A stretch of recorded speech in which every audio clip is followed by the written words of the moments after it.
Good morning everyone and welcome to Bansal academy. So last lecture के अंदर हमने control और कोऑर्डिनेशन चैप्टर को स्टार्ट किया था और मैंने आपको बताया था कि इस चैप्टर को हम दो पोर्शंस में कवर करेंगे। एक पोर्शन होगा आपका नर्वस सिस्टम का और second one is going to be your chemical control. तो नर्वस सिस्टम के अंदर आपको बताया गया था कि दो पार्ट्स होते हैं, एक आ जाता है सेंट्रल नर्वस सिस्टम और दूसरा होता है peripheral nervous system. Central nervous system में दो पार्ट्स आ जाते हैं फर्दर, एक आ जाता है आपका ब्रेन और सेकेंड आ जाता है स्पाइनल कॉर्ड। और जो पेरिफेरल नर्वस सिस्टम है ये भी फर्दर दो पार्ट्स में डिवाइडेड है, जैसे कि क्रेनियल नर्व्स और स्पाइनल नर्व्स। तो हम ये चीज बोल सकते हैं कि सेंट्रल नर्वस सिस्टम के जो ऑर्गन्स हैं, that is your brain and spinal cord, इन ऑर्गन्स से अराइज होने वाले जितनी भी नर्व्स हैं वो सारी की सारी आ जाती हैं आपकी पेरिफेरल नर्वस सिस्टम के अंदर। तो इसके बाद फिर मैंने आपको कुछ टर्मिनोलॉजीज बताई थी, जैसे स्टिम्युलस एक टर्म थी, then receptor, then after that आपकी एक और टर्म थी that is your effector organ, right, response. तो ये कुछ टर्मिनोलॉजीज थी जो आपको नर्वस सिस्टम को क्लियर तरीके से समझने के लिए इंपॉर्टेंट थी। तो ये हमने पूरी अच्छे तरीके से अपने फर्स्ट लेक्चर में ही कवर कर लिए। देन हमने न्यूरॉन को किया था, उसका पूरा का पूरा स्ट्रक्चर विद लेबलिंग, उसके क्या क्या पार्ट्स होते हैं, न्यूरॉन जो है वो नर्व इम्पल्स को कैसे कंडक्ट करते हैं, देन न्यूरोमस्कुलर जंक्शन क्या होते हैं, ये सारी चीज़ें हमने अपने फर्स्ट लेक्चर में इस चैप्टर के कंप्लीट कर लिए। अब इस लेक्चर के अंदर हम स्टार्ट करेंगे सेंट्रल नर्वस सिस्टम को डिटेल से पढ़ने के लिए। बट उससे पहले इसको हम मतलब सेंट्रल नर्वस सिस्टम को हम डिटेल में स्टडी करें उससे पहले अगेन कुछ तीन ये बेसिक टर्म्स हैं जो कि आपको अगेन क्लियर होनी चाहिए। जैसे पहली टर्म आ जाती है वॉलंटरी एक्शंस। तो वॉलंटरी एक्शंस क्या होते हैं? ऐसे एक्शंस जो किसी भी ह्यूमन बीइंग के खुद के कंट्रोल में होते हैं। तो लिखा गया है यहाँ पर कि the actions can be controlled by our own will. हम चाहें तो उनको कंट्रोल कर सकते हैं, मतलब उन एक्शंस को। जैसे कि अगर इस वॉलंटरी एक्शंस के अंदर थिंकिंग इन्वॉल्व होती है, साथ ही साथ ब्रेन भी इन्वॉल्व होता है। जैसे अभी मैं आप लोगों को पढ़ा रही हूँ, आपसे बात कर रही हूँ, तो ये मेरी खुद की विल है कि मुझे आपको पढ़ाना है, तो मैं पढ़ा रही हूँ। ऐसा नहीं है कि मेरा जो बॉडी का सिस्टम है वो खुद ही बोलना मुझसे शुरू करवा रहा है, नहीं। मैं चाहूंगी तो मैं सोचूंगी, अपने ब्रेन जो है मेरा वो उसके सिग्नल सेंड करेगा और फिर मैं आपको पढ़ाना शुरू कर रही हूँ। जैसे मैं यहाँ पे अभी ब्लैक बोर्ड पे कुछ भी लिख रही हूँ, तो अगेन मैं चाह रही हूँ इसलिए मैं लिख रही हूँ। तो एग्जाम्पल्स हैं आपके वॉलंटरी एक्शंस के, वॉकिंग है ना, हम अपनी मर्जी से चलते हैं, राइटिंग अपनी मर्जी से लिखते हैं, डांसिंग, जंपिंग, तो सारी की सारी जो एक्टिविटीज हैं, और भी बहुत सारी ऐसी एक्टिविटीज हैं जो कि हम अपने खुद के विल के अकॉर्डिंग जो है वो परफॉर्म करते हैं। तो ऐसे एक्टिविटीज को बोला जाता है या ऐसे एक्शंस को वॉलंटरी एक्शंस का नाम दिया जाता है। उसके बाद आ जाते हैं इनवॉलंटरी एक्शंस। तो वॉलंटरी एक्शंस के कॉन्ट्रेरी होते हैं बिल्कुल इनवॉलंटरी एक्शंस, जिनमें हमारी खुद की विल जो है वो इन्वॉल्व नहीं होती है। हम उन एक्शंस को परफॉर्म करने के लिए हमें थिंकिंग की जरूरत नहीं पड़ती, बट यस ब्रेन जो है वो जरूर इन्वॉल्व होता है हमारी इनवॉलंटरी एक्शंस में भी, राइट। तो जैसे कि हम खाना, एग्जाम्पल के लिए मैं आपको बोलूँ, अगर हमारे सामने खाना रखा है तो मैं उसको हाथ से उठा करके अपने मुंह में डालूंगी, यानी कि खाना खाना जो है वो वॉलंटरी एक्शन है, ठीक है, क्योंकि वो मेरी विल पे डिपेंडेंट है। मैं चाहूंगी तो मैं खाना खाऊंगी, बट एक बार मैंने खाना खा लिया, वो मेरे स्टमक में पहुंच गया, तो उसके बाद जो डाइजेशन का प्रोसेस है that is not under my own will, right. I will not be able to control that, तो that will come under your involuntary action, ठीक है, डाइजेशन का जो प्रोसेस होगा। सिमिलरली हमारा हार्ट जो है ब्लड को पंप करता है, वो भी इनवॉलंटरी एक्शन है, क्योंकि हम उसको कंट्रोल नहीं करते। हम ऐसा नहीं बोल सकते कि हार्ट चुप हो जा, बंद कर दे अपना हार्ट पंप, ब्लड पंप करना, तो वो बंद नहीं करेगा, है ना। जब उसने करना होगा वो तभी बंद करेगा। उसके बाद तो फिर इंसान ही है ना, हार्ट पंप ब्लड को अगर पंप करना बंद कर दे तो फिर इंसान तो बचेगा ही नहीं ना। रेस्पिरेशन है, हमारी विल हम पे नहीं डिपेंडेंट। हम चाहें तो 1 2 3 मिनट, जो बहुत ज़्यादा प्रैक्टिस लोग करते हैं, जैसे है ना कि सांस रोक कर कितनी देर रह सकते हैं, तो वो भी सिर्फ कुछ ही टाइम के लिए आप रह सकते हो। अदरवाइज जो रेस्पिरेशन का जो भी प्रोसेस भी है वो भी आपका इनवॉलंटरी एक्शन है। देन अगेन डाइजेशन मैंने आपको बता दिया, ठीक है। तो ये दो हो गया आपके वॉलंटरी और इनवॉलंटरी एक्शन। फिर थर्ड आ जाता है आपका रिफ्लेक्स एक्शन। अब रिफ्लेक्स एक्शन क्या होता है? ये भी हम पे डिपेंडेंट नहीं होता, मतलब हमारी विल पे डिपेंडेंट नहीं होता, यानी कि it can not be controlled by our own will. क्या? Reflex action. इसके अंदर भी थिंकिंग इन्वॉल्व नहीं होती है, बट इसके अंदर जो है वो स्पाइनल कॉर्ड इन्वॉल्व होती है, ठीक है। सेंट्रल नर्वस सिस्टम का दो पार्ट बताए थे, ब्रेन एंड स्पाइनल कॉर्ड। तो ब्रेन इन्वॉल्व नहीं है रिफ्लेक्स एक्शन में। रिफ्लेक्स एक्शन में कौन सा बॉडी का ऑर्गन इन्वॉल्व है? That is your spinal cord, ठीक है, स्पाइनल कॉर्ड इन्वॉल्व है। तो ये आपको जो कुछ डिफरेंसेस हैं वो याद रखने। अच्छा, रिफ्लेक्स एक्शन में एक और चीज़, जैसे एग्जांपल के लिए अगर मैं आपको बताऊं, तो जैसे कई बार हम क्या करते हैं, जैसे अगर कोई मान लीजिए गर्म चीज़ है, अगर ये मान लो बॉटल के अंदर गर्म पानी है, ऑल्दो इट इज़ मतलब ये तो वैसे इंसुलेटेड वाली बॉटल है, गर्म पानी इसके अंदर होगा भी तो फील नहीं होगा क्योंकि ये इंसुलेशन वाली बॉटल है ये। बट एग्जाम्पल के लिए मान लीजिए ये प्लास्टिक बॉटल है अगर, तो अगर और इसके अंदर पानी भरा हुआ है गर्म, तो अगर मैं इसके अंदर हाथ लगाऊंगी तो एकदम से मेरा हाथ कैसे चला जाएगा, पीछे की तरफ चला जाएगा। तो वो जो क्या है, रिफ्लेक्स एक्शन है। या फिर अगर इस बॉटल का एग्जाम्पल भी हम ना लें, तो अगर हम किसी फ्लेम की बात करें, जैसे हम देखते हैं ना फ्लेम, कैंडल की जो फ्लेम होती है, अगर उसके ऊपर जैसे एक छोटा बच्चा होता है, अभी तो आप लोग बड़े हो गए हो है ना सभी के सभी, बट अगर कोई छोटा बच्चा आता है वो एकदम से अपना हाथ ला करके इसके ऊपर कर देता है, तो एकदम से कैसे पीछे हटा लेता है ना, क्योंकि उसको पता नहीं होता कि ये चीज गर्म है, तो एकदम से पीछे हटा लेता है। तो इस टाइप के जो एक्शन होते हैं वो होते हैं आपके रिफ्लेक्स एक्शन। इसमें बच्चे का मतलब खुद की विल इन्वॉल्व नहीं है, मतलब वो ऐसे कर रहा है बट वो अनकॉन्शियस तरीके से जो वो पीछे हटा ले रहा है अपने हाथ को, उसके थिंकिंग इन्वॉल्व नहीं है, बट उसमें स्पाइनल कॉर्ड जो है वो इन्वॉल्व रहती है। तो इससे बहुत बार क्वेश्चन आ जाते हैं, मेनली रिफ्लेक्स एक्शन को कौन सा बॉडी का ऑर्गन कंट्रोल करता है, तो वो आ जाएगा आपका स्पाइनल कॉर्ड। और इनवॉलंटरी एक्शंस को और वॉलंटरी एक्शंस को ब्रेन कंट्रोल करता है, ब्रेन इन्वॉल्व होता है। वॉलंटरी के अंदर थिंकिंग इन्वॉल्व होती है, जबकि इनवॉलंटरी के अंदर थिंकिंग इन्वॉल्व नहीं होती है। ठीक है, ये तीनों टर्म्स आपको क्लियर हो गई हैं अच्छे तरीके से, बताइए जल्दी से। तो अब हम आ जाते हैं सेंट्रल नर्वस सिस्टम में। तो आपको ये पता है कि सेंट्रल नर्वस सिस्टम के अंदर, ठीक है, ब्रेन आता है आपका, और दूसरी आ जाती है आपकी स्पाइनल कॉर्ड। और देखिए, तो ये है आपका ब्रेन, ठीक है, ये ब्रेन है, अखरोट की तरह दिखाई देता है ब्रेन, है ना, और ये बीच में है आपकी स्पाइनल कॉर्ड। तो ब्रेन से जितनी भी नर्व्स अराइज होंगी उन्हें बोला जाएगा क्रेनियल नर्व्स, क्रेनियल नर्व्स। और जो स्पाइनल कॉर्ड से नर्व्स अराइज होंगी उन्हें कहा जाएगा स्पाइनल नर्व्स। और फिर ये जो नर्व्स हैं क्रेनियल और स्पाइनल, इन्हें कहा जाता है कलेक्टिवली पेरिफेरल नर्वस सिस्टम। मैं शॉर्ट फॉर्म्स इसीलिए लिख रही हूँ क्योंकि हमने ये फर्स्ट लेक्चर के अंदर बिल्कुल फुल फॉर्म्स के साथ अच्छे से कवर कर लिया इस टॉपिक को। तो ठीक है, ये आ गया आपका सेंट्रल नर्वस सिस्टम और ये आ गई आपकी पेरिफेरल नर्वस सिस्टम। अब इस लेक्चर में हमने ब्रेन को और स्पाइनल कॉर्ड के साथ जो अटैच्ड एक एक्शन है, दैट इज रिफ्लेक्स एक्शन, उसको डिटेल में कवर करेंगे। जैसे फर्स्ट आ जाता है आपका रिफ्लेक्स एक्शन। तो देखिए, जो रिफ्लेक्स एक्शन है ये होता क्या है, मैंने आपको बता दिया, रैपिड यानी कि फास्ट है, unconscious, immediate and involuntary response of our body to a stimulus.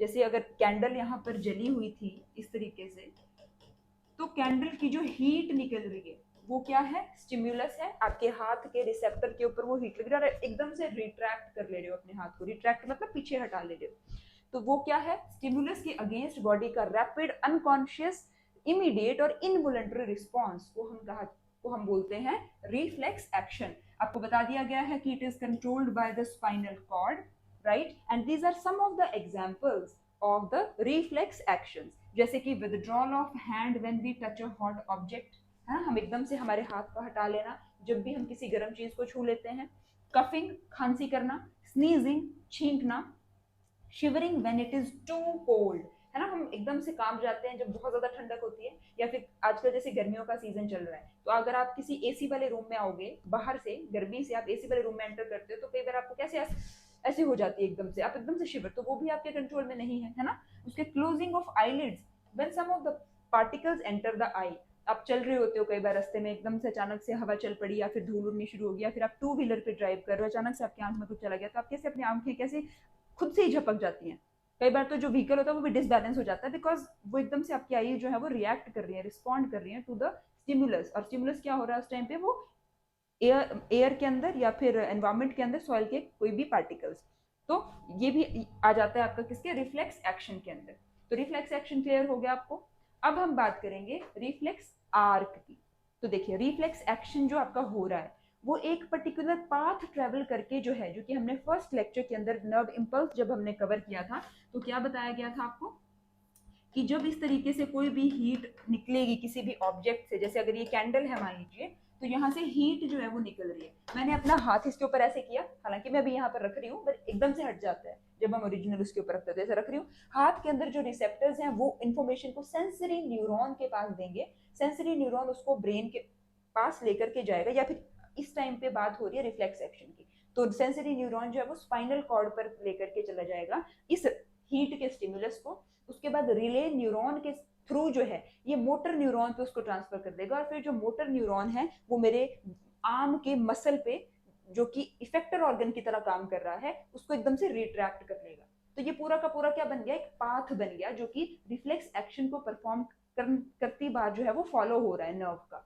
तो इसी पाथ को मेरे हाथ से सेंसरी न्यूरॉन के थ्रू, देन रिले न्यूरॉन के थ्रू, एंड देन अगेन वापस मोटर न्यूरॉन के थ्रू, जब वापस मेरा हाथ पीछे इस तरीके से आ रहा है, तो ये जो पूरा पाथ ट्रेवल किया एक नर्व ने, नर्व इम्पल्स ने रिफ्लेक्स एक्शन को परफॉर्म करने के लिए, इस पूरे के पूरे पाथवे को बोला जाता है रिफ्लेक्स आर्क। तो क्या लिखा गया है, path travelled by an nerve impulse, लिखेंगे आप यहाँ पे, कॉन्सोनेंट है ये, path travelled by a nerve impulse during a reflex action. ठीक है, क्लियर हो गया। तो ये होता है आपका रिफ्लेक्स आर्क। इसको आप डायग्राम से भी देख सकते हैं। ये देखिए गर्म पैन है, इसके अंदर चाय हो सकती है, कॉफी हो सकती है, you can assume whatever you want to. ठीक है, हम एज्यूम कर लेते हैं कि इसके अंदर गर्म पानी है, भाप उड़ रही है ना। और इस ये जो कोई पर्टिकुलर पर्सन है, इसके हाथ में जो है वो रिसेप्टर्स होंगे।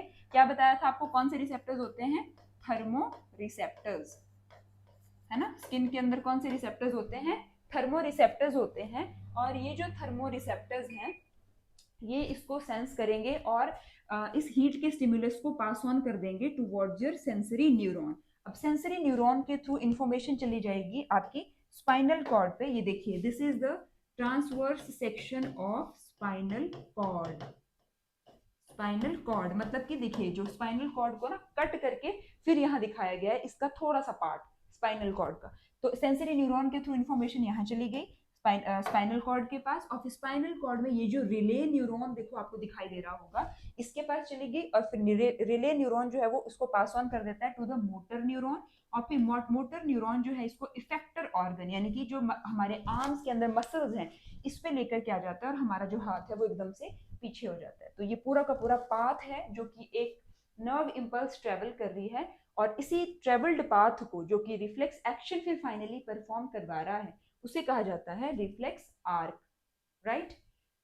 अब आप ये पूछोगे कि जी स्पाइनल कॉर्ड तो रिफ्लेक्स एक्शन के अंदर इन्वॉल्व है, हमें समझ आ गई, तो क्या ब्रेन का बिल्कुल भी इन्वॉल्वमेंट नहीं है रिफ्लेक्स एक्शन के अंदर। तो हम ऐसा बोल सकते हैं कि ब्रेन जो है वो ठीक है डायरेक्टली इन्वॉल्व नहीं है रिफ्लेक्स एक्शन परफॉर्म करने के लिए, but it is indirectly involve. और इनडायरेक्टली इन्वॉल्व कैसे है, क्योंकि ये देखिए यहाँ पर तो रिफ्लेक्स एक्शन परफॉर्म हो रहा है, बट रिफ्लेक्स एक्शन परफॉर्म हो गया, हमने पीछे हाथ हटा लिया, बट ये जो मैसेज है एक, वो ब्रेन के पास चला जाता है। ठीक है, एक मैसेज जो है कोई ना कोई वो ब्रेन के पास चला गया, और वो मैसेज क्या है कि मैंने गर्म चीज को हाथ लगाया है, तो रिफ्लेक्स एक्शन तो परफॉर्म कर लिया, हाथ एकदम पीछे हटा लिया, बट एक मैसेज जो है ना वो मेरे ब्रेन को चला जाएगा, और वो मेमोरी की फॉर्म में स्टोर हो जाएगा ब्रेन के अंदर, और मेरे को फिर नेक्स्ट टाइम के लिए मैं अवेयर हो जाऊंगी कि मैंने गर्म चीज को हाथ लगाया था तो मुझे पेन हुआ था, तो फिर नेक्स्ट टाइम के लिए वो एज अ मेमोरी जो है मेरे माइंड में, मेरे ब्रेन के अंदर वो फीड हो जाता है, और फिर हम नेक्स्ट टाइम के लिए हमें ऐसी कोई अगर सिचुएशन आ जाती है तो हम जो है वो अपने आप को प्रोटेक्ट कर लेते हैं ऐसे केसेस में। ठीक है, तो अब जैसे यहाँ पे लिखा गया है कि what is the role of brain in reflex action. तो देखिए क्या बोला गया है कि ब्रेन का कोई डायरेक्ट इन्वॉल्वमेंट नहीं होता है रिफ्लेक्स एक्शन के अंदर। ठीक है, डायरेक्ट इन्वॉल्वमेंट नहीं है, but when reflex action are generated in the spinal cord. ठीक है, देखिए जब रिफ्लेक्स एक्शन यहाँ पे स्पाइनल कॉर्ड के अंदर जनरेट हो रहा है पूरा का पूरा, तो उस टाइम पे जो इंफॉर्मेशन है it also reaches the brain, वो इंफॉर्मेशन ब्रेन के भी पास जा रही है। This helped the brain to record this event and remember it for the future use. अब देखिए इंफॉर्मेशन ब्रेन को भी जा रही है, जो यहाँ लिखा गया है message to the brain, and the brain records it for the future use. Future use मतलब फ्यूचर यूज यही हो गया कि अगर नेक्स्ट टाइम कोई गर्म चीज होगी तो फिर हम उसको हाथ लगाने से पहले सोचेंगे, हमें पिछली बारी से याद होगा कि मैंने हाथ लगाया था तो मुझे गर्म लगा था। अब देखिए brain help the person to get awareness of the stimulus, ठीक है, and prevent himself from the situation again in the future. ये चीज आपको मैंने क्लियर कर दी। उसके बाद हम बात कर लेते हैं, तो ये तो देखिए कवर हो गया आपका रिफ्लेक्स एक्शन, रिफ्लेक्स आर्क, और spinal, what is the role, क्या है रिफ्लेक्स एक्शन का। ठीक है, तो ये स्पाइनल कॉर्ड वाला पोर्शन आपका कंप्लीट हो गया। अब हम चलेंगे ब्रेन के ऊपर। तो देखिए ब्रेन क्या होता है आपका, सबसे पहले तो आप ये देखोगे it is the highest coordinating centre in the body.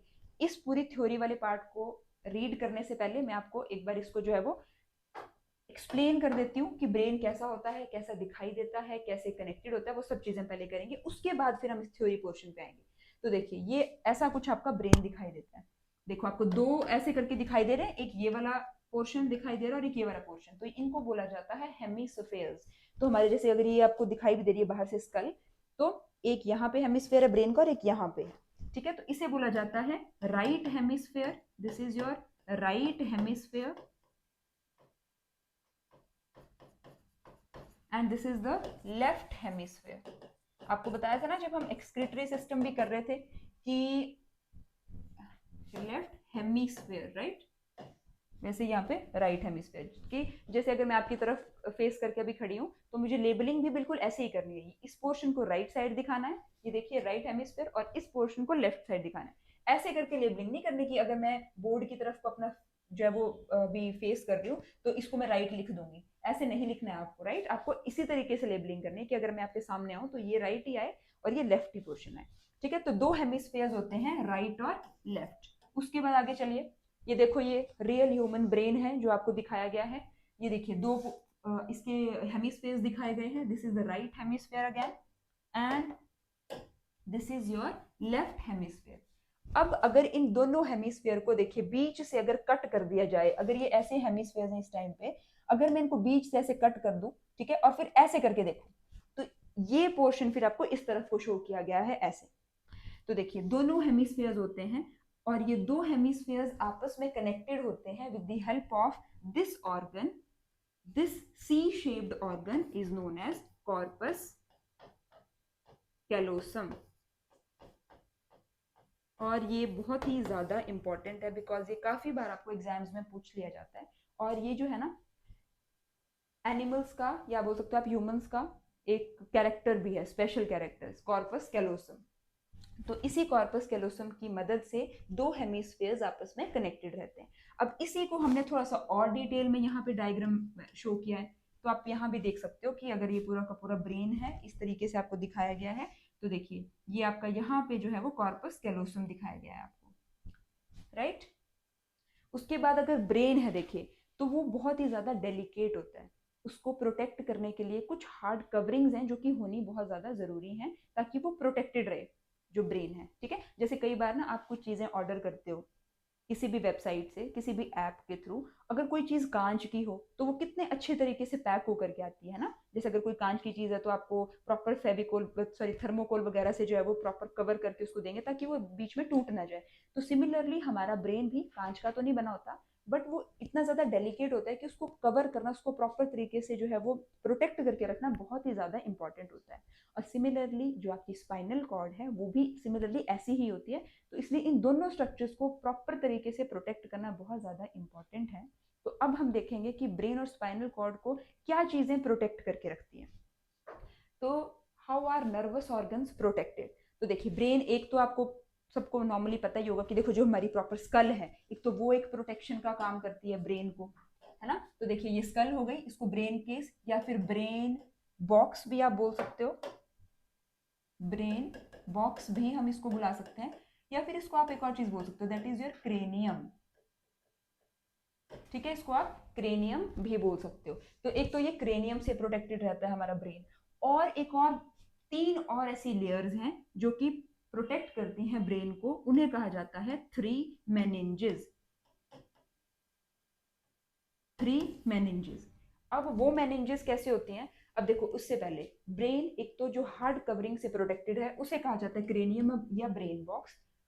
Similarly अब जैसे देखो ये ब्रेन यहाँ पे आपको शो हो रहा है, ठीक है, ये पूरा का पूरा ब्रेन है, प्रोटेक्टेड है आपकी स्कल इसके साथ, और एक और है दैट इज जो तीन मेनिंजेस हैं उनके साथ ही भी प्रोटेक्टेड है ये। और वो जो थ्री मेनिंजेस हैं वो पता कहाँ प्रेजेंट होती हैं, जैसे देखो ये बाहर वाला पोर्शन तो आ गया आपका ये क्रेनियम, या इसको आप बोल दोगे brain box, this is the cranium. अब जो ब्रेन है और क्रेनियम है इसके बीच में जो स्पेस दिखाई दे रहा है ना, इसी स्पेस के अंदर तीन मेनिंजेस प्रेजेंट होती हैं, ठीक है। अगर मैं इसी को यहाँ पे थोड़ा सा ड्रॉ करूं या फिर यहाँ पे आपको शो करने की इसको कोशिश करूं तो देखिए कुछ ऐसा दिखाई देगा आपको, अगर ये है आपका ब्रेन,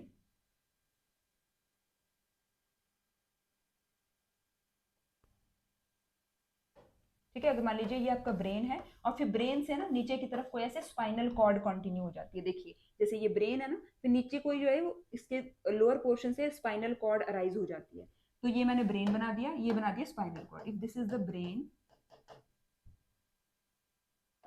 और इसको मैं हटा करके थोड़ा सा ऊपर अगर कर देती हूँ तो देखिए, और बाहर से मैंने यहाँ पे ड्रॉ कर दी है आपकी स्कल, ऐसे करके। यही स्कल है जो मैंने यहाँ पे येलो पोर्शन से दिखाई है। तो देखो इसके बीच में 3 मेनिंजेस प्रेजेंट होती है। एक मेनिंजेस, एक ऐसे, उसके बाद सेकेंड वन, और फिर थर्ड वन। ऐसे जो है ये कुछ मेनिंजेस प्रेजेंट होती है बिटवीन द ब्रेन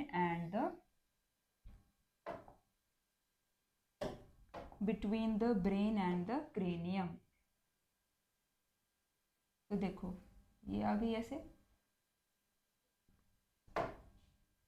तो इनका नाम क्या क्या है, अब आपको नाम ध्यान रखने हैं। जैसे इस ये जो ग्रीन वाली है इसको बोला जाता है पाया मैटर। जो आपकी ब्लू वाली आपको दिखाई दे रही है इसे कहा जाता है एरिकनॉइड मैटर। एरिकनॉइड मैटर। और जो आपकी सबसे आउटर मोस्ट है इसे बोला जाता है dura mater, right. This is known as dura matter.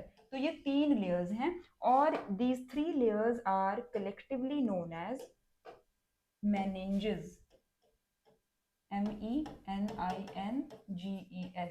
ठीक है, so these are the 3 meninges which protect the brain along with this cranium। cranium, ये देखिए ये रेड कलर की क्या है आपकी क्रेनियम। अब आप लोगों को कुछ स्पेस जो है वो भी दिखाई दे रहा होगा इन मेनिंजेस के बीच में। ठीक है, वो जो स्पेस है that is filled with the fluid which is known as cerebrospinal fluid.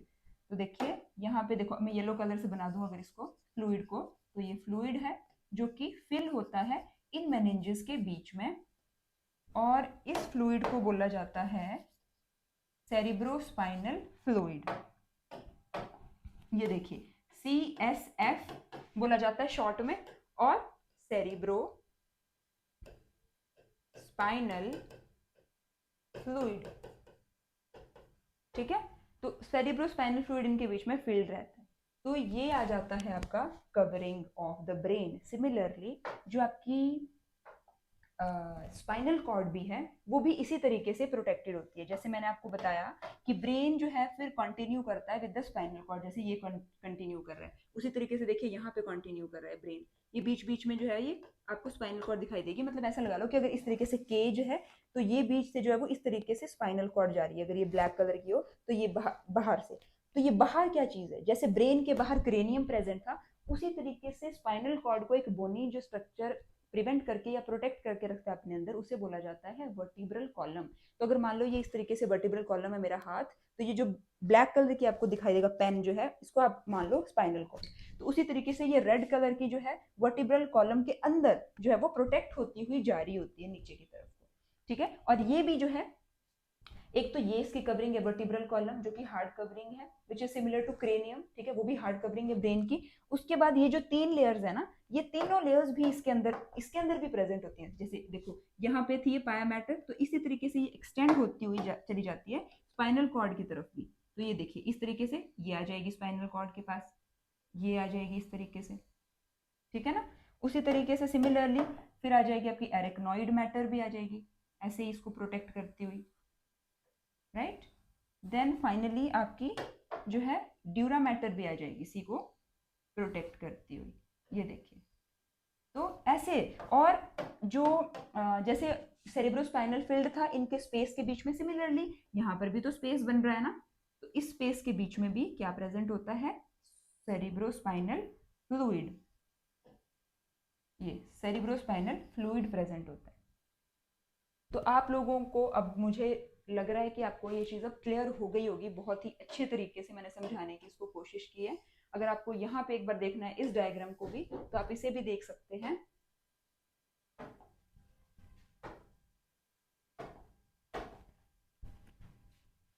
ये देखिए यहाँ पे ये ब्रेन था आपका, ठीक है, ये ब्रेन है, यहाँ पे कवर्ड है। उसके बाद ये देखिए ग्रीन कलर से जो है वो क्या जा रही है, आपकी स्पाइनल कॉर्ड जा रही है, स्पाइनल कॉर्ड ग्रीन कलर से जा रही है। उसके बाद आप ये देख सकते हो कि देखो कैसे ये जो आपका वर्टिब्रल कॉलम है ना, ये कैसे इसको प्रोटेक्ट कर रहा है, और वर्टिब्रल कॉलम के अंदर जो है वो 3 मेनिंजेस हैं जो कि इसको प्रोटेक्ट कर रही हैं। तो इस तरीके से जो है ब्रेन और स्पाइनल कॉर्ड आपके नर्वस ऑर्गन्स हैं, और ये किस तरीके से प्रोटेक्टेड रहते हैं, हमने ये चीजें क्लियर अच्छे तरीके से समझ ली हैं। आई होप कि आपको समझ आ गई है। अब हम इसको थियोरेटिकली एक बार रीड कर लेते हैं, है ना, क्योंकि एग्जाम में तो आपको जब लिखना होगा तो वो किस तरीके से लैंग्वेज आएगी वो भी क्लियर होना चाहिए। तो देखिए, heart, sorry not heart, heart तो दूसरे टीचर करवाएंगे आपको। Head, head is the highest coordinating centre in the body, ये चीज क्लियर है। Then it is located inside the skull, ये चीज आपको क्लियर है।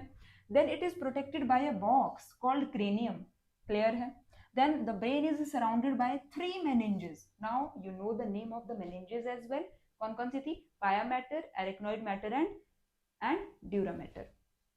The space between these meninges, मतलब pia mater, arachnoid matter, dura matter के बीच में जो space है खाली, it is filled with cerebrospinal fluid, that is CSF, that is cerebrospinal fluid. Right और इसका काम क्या होता है सेरिब्रोस्पाइनल फ्लूइड का, कि it act as a shock absorber, या फिर it prevent the brain from any kind of the shocks. जैसे है ना, कई बार हम गिर जाते हैं या फिर हमें कई बार चोट लग जाती है, तो वो शॉक्स को एब्जॉर्ब करने का काम करता है वो जो सेरिब्रोस्पाइनल फ्लूइड है वो। ठीक है जी, तो आपको ब्रेन का क्लियर हो गया होगा ये चीजें, कैसा दिखाई देता है, कैसे 2 हेमिस्फीयर्स कनेक्टेड होते हैं, किस तरीके से ब्रेन और स्पाइनल कॉर्ड प्रोटेक्टेड होते हैं। अब हम चलेंगे टू द ब्रेन के 3 रीजन्स। ब्रेन जो है हमारा टोटली 3 रीजन्स के अंदर डिवाइडेड होता है। एक हो जाता है आपका फोर ब्रेन जो कि लार्जेस्ट पार्ट भी है, मिड ब्रेन जो कि सबसे स्मॉलेस्ट बोल सकते हो आप इसको, और लास्ट आ जाता है हाइंड ब्रेन। ठीक है, तो फोर ब्रेन, मिड ब्रेन और हाइंड ब्रेन जो है आपके 3 पार्ट हैं जिनको हमने कवर करना है अभी। सबसे पहले आ जाते हैं फोर ब्रेन पे। तो देखिए, अब देखो ये तो आगे आपके मेन 3 पार्ट ब्रेन की। अब ये जो पार्ट्स हैं ये फर्दर डिवाइडेड है आगे जाकर के। जैसे अगर हम बात करेंगे फोर ब्रेन की, तो फोर ब्रेन जो है वो फर्दर डिवाइडेड है into 3 parts, that is cerebrum, thalamus और हाइपोथैलेमस। तो जो सेरिब्रम है वो लार्जेस्ट पार्ट है। मैंने आपको बताया कि देखो ये आपको दिख भी रहा है यहाँ पे कि फोर ब्रेन कितना बड़ा पार्ट है। अब फोर ब्रेन में भी जो सेरिब्रम वाला पोर्शन है वो सबसे बड़ा पोर्शन है। ठीक है, तो देखिए सेरिब्रम का लार्जेस्ट पार्ट है, और वो फर्दर जो है आगे 4 लोब्स के अंदर डिवाइडेड है, LOBES, लोब्स। ठीक है, और वो लोब्स कौन कौन से हैं? पहला जाता है आपका फ्रंटल लोब, देन पेराइटल, ठीक है, frontal, parietal, temporal and then occipital. इन 4 लोब्स के अंदर सेरिब्रम जो है वो डिवाइडेड है।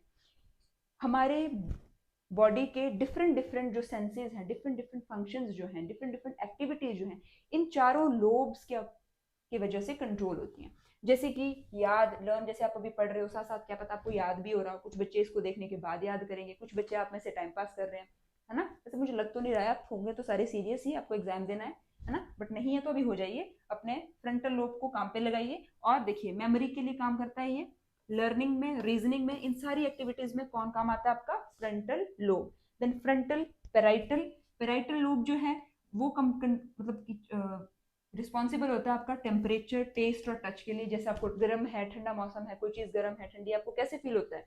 Because of this parietal lobe. ठीक है, आपको कोई ऐसे, जैसे अब मैंने इसको पकड़ा हुआ पेन को, तो मैं फील कर पा रही हूँ ना अपने हाथ में कि मेरे पास कोई चीज है, तो सेंस ऑफ टच जो है it is also there because of this parietal lobe. Then comes your temporal lobe. ठीक है, it does the processing of auditory signals.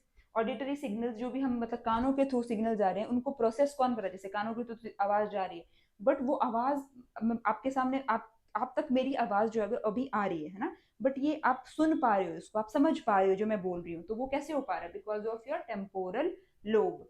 उसके बाद आ जाता है ऑसिपिटल लोब। ऑसिपिटल लोब जो है ये विजुअल एरिया को कंट्रोल, विजुअल एरिया है ब्रेन का।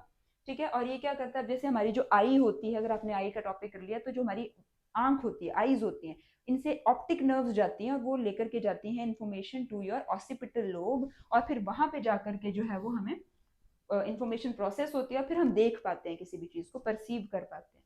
जैसे कई बार अगर आपने मूवीज वगैरह भी आपने देखी होती हैं, तो जो हीरो लोग होते हैं उनको गुंडे लोग अगर पीछे कभी मार देते हैं इधर डंडे से, तो यहाँ मारते हैं पीछे, है ना, और फिर अचानक से उनका कैसे चक्कर, एकदम सिर घूमने सा लग जाता है, आंखों के सामने अंधेरा अंधेरा छा जाता है। तो वो क्यों होता है? Because they hit on your occipital lobe, not your, on the heroes occipital lobe, जिसकी वजह से फिर उसकी जो मतलब देखने की क्षमता है वो थोड़ी देर के लिए हिल डुल जाती है, बिकॉज उसको वहां पे चोट लग जाती है। ठीक है, हमारी आईज के रिलेटेड जो भी प्रॉब्लम्स होती है ना, जैसे वो सारी की सारी क्यों होती है, क्योंकि ऑसिपिटल लोब में कोई ना कोई खराबी आ जाती है, तो उस वजह से आई से रिलेटेड डिजीजेस वगैरह भी जो है वो हो जाते हैं। राइट, देन फिर हम आ जाते हैं अगले दो पार्ट्स पे। वन इज योर थैलेमस और दूसरा है हाइपोथैलेमस। तो थैलेमस का क्या काम होता है, ये कनेक्ट करता है सेरिब्रम को और हाइपोथैलेमस को, इन दो पार्ट्स को कनेक्ट करता है थैलेमस। जैसे यहाँ पे बताया गया है, जैसे बाहर ये सबसे जो बाहर वाला जो आउटर मोस्ट जो portion, this is the cerebrum.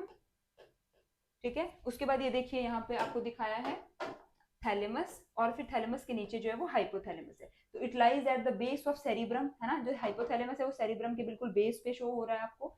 और जो हाइपोथैलेमस होता है वो क्या कंट्रोल करता है, your urge for eating and drinking. तो आपको खाना खाना, आपको भूख लग रही है ना, आपको पानी पीना, आपको प्यास लग रही है, तो वो कैसे समझ आता है आपकी बॉडी को या आपके मतलब की सिस्टम को, क्योंकि हाइपोथैलेमस हमारी बॉडी के अंदर प्रेजेंट है। हाइपोथैलेमस से सिग्नल भेजता है कि भाई भूख लगी है, आप खाना दे दो। ठीक है, उसके बाद जो है वो प्यास लगी है, पानी पी लो। तो वो सारी चीजें कौन कंट्रोल करता है, आपका हाइपोथैलेमस। तो जो हाइपोथैलेमस और थैलेमस होता है ना, they collectively are given a term that is diencephalon.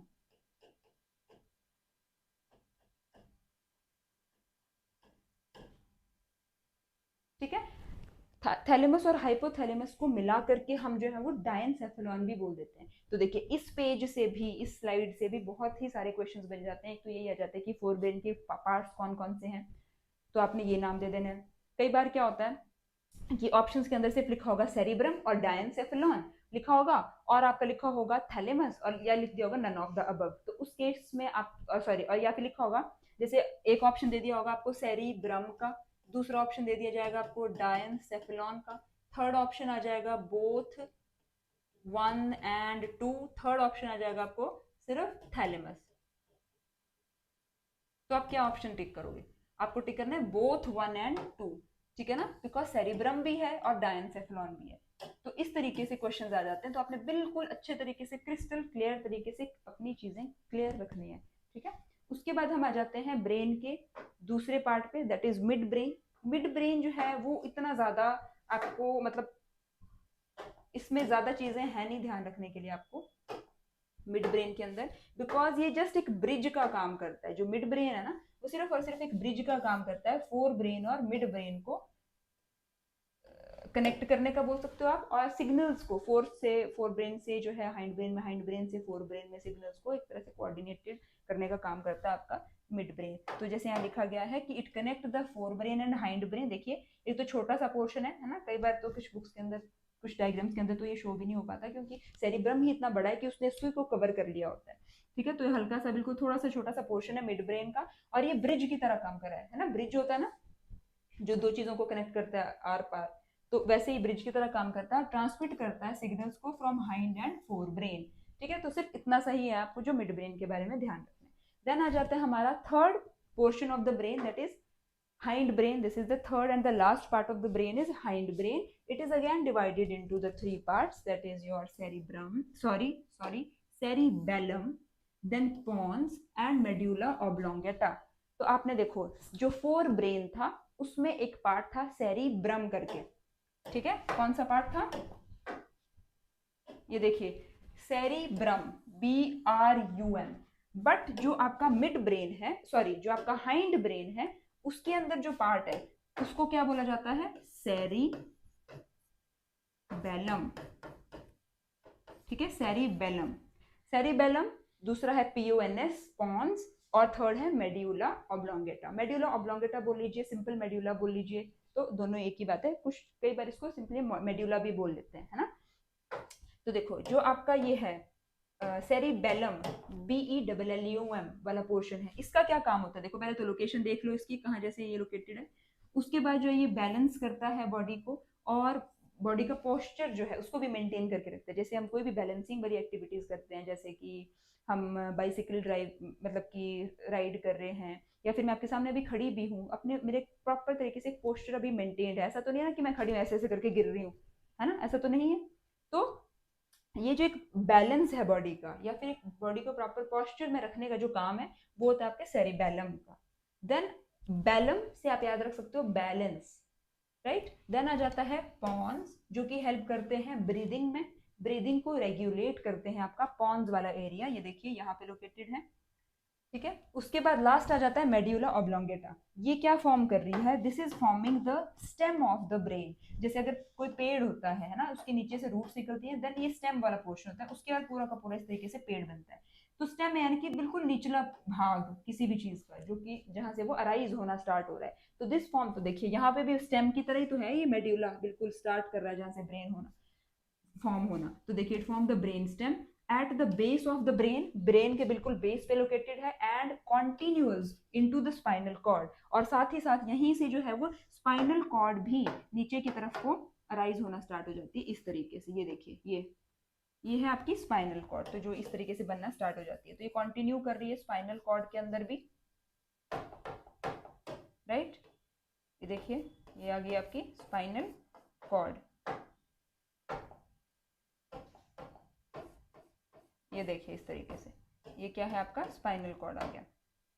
उसके बाद ये रेगुलेट करता है हार्ट बीट को। मेडुला ऑब्लोंगेटा किस चीज को रेगुलेट करता है, रेगुलेट करता है हार्ट बीट को, ब्लड प्रेशर को, बीपी लिखा है शॉर्ट में, coughing, sneezing, salivation and vomiting. मतलब जितने भी आपके इनवॉलेंटरी रिएक्शंस है, आपको याद आ रहा होगा, वो सारे के सारे कंट्रोल किए जा रहे हैं bye the hind part of the brain. तो लिखा भी यह है कि जितने भी इनवॉलेंटरी फंक्शंस है, देखिए इनवॉलेंटरी एक्शंस जो है, they are controlled by the hind brain, they are controlled by your hind brain, right. तो ये जो है आपका कवर हो जाता है इसी के साथ में पूरा का पूरा नर्वस सिस्टम का टॉपिक, जो कि हमने, आई होप कि आपको मैंने काफ़ी अच्छे तरीके से करवा दिया होगा, ठीक है। तो आपने अब क्या करना है, ये सारे लेक्चर जो हैं समझ, अगर आपको बीच में भी कोई चीज़ नहीं आई है ना, तो आप उसको दोबारा से देख सकते हैं, लेक्चर को समझ आ जाएगी बहुत अच्छे से। अब आपने जो डीपीपीज आपको प्रोवाइड करी गई हैं, जो टेस्ट है वो लगाने हैं, आपने टेस्ट लगाने हैं, डीपीपीज लगानी है, और भी अगर आपको कहीं से क्वेश्चंस मिल जाते हैं वो आपने करने हैं। पर क्वेश्चन करने हैं सिर्फ और सिर्फ टेट के, क्योंकि you are preparing for TET exam. ऐसा नहीं है कि आप टेट की प्रिपरेशन कर रहे हो और क्वेश्चन लगा रहे हो आप किसी और ही टेस्ट के, तो फिर फायदा नहीं होगा, ठीक है। आपको उतना ही कंटेंट दिया जा रहा है जो कि आपके एग्जाम के लिए इंपॉर्टेंट है, राइट। उससे ज्यादा दे करके कोई फायदा है नहीं है, क्योंकि उससे ज्यादा दे दिया आपको, आपने ज्यादा चीजें याद कर ली माइंड में, वो एग्जाम में नहीं आ रही हैं, तो there is no use of that also. और कम तो आपको डेफिनेटली कुछ भी नहीं करवाया जा रहा है, सब कुछ आपको उतनी चीजें प्रोवाइड करी जा रही हैं जितनी इंपॉर्टेंट है, बल्कि थोड़ा ज्यादा ही करवाई जा रही है। तो आई होप आपको पूरा का पूरा कंट्रोल और कोऑर्डिनेशन का नर्वस सिस्टम वाला पार्ट अब आपको क्लियर हो गया होगा। नेक्स्ट जो लेक्चर आपका होगा उसमें हम लोग एंडोक्राइनोलॉजी, यानी कि जो केमिकल कंट्रोल है, जो कि आपका सेकंड पोर्शन था कंट्रोल एंड कोऑर्डिनेशन का, उससे स्टार्ट करेंगे। Till then keep learning and keep exploring. Thank you so much.